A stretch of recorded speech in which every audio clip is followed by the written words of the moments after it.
السلام عليكم ورحمة الله وبركاته. يا أخوان، معلومة مفيدة للجميع. هذا الباب، وخاصة في أيام المطر وفي الشتاء، تلاقي الباب لما تيجي تفتحه يزقزق مع الرطوبة، تدخل في المفصلات ويزقزق. شوف، شايف؟ طول ما أنت تفتح الباب أهو يزقزق، صك ويزقزق. ناس يكونوا نايمين يزعجهم، ناس يكونوا نايمين يزعجهم، أطفال أو يعني. شايف؟ شايف؟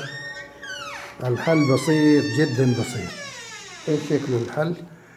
الحل اللي هو قارورة الفليت، علبة الفليت، نيجي نمسكها واحدة رشة، بس واحدة رشة اهو،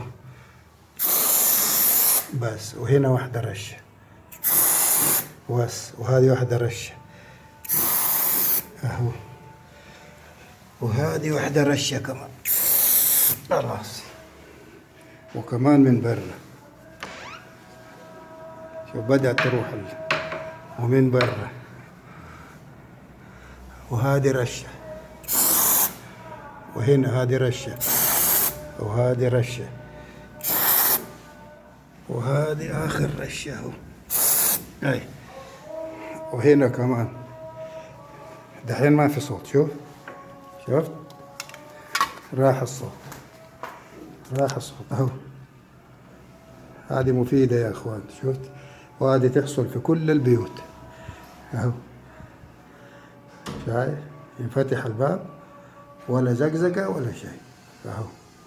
شايف؟ حتى هنا اليد هذه برضو تزقزق كمان.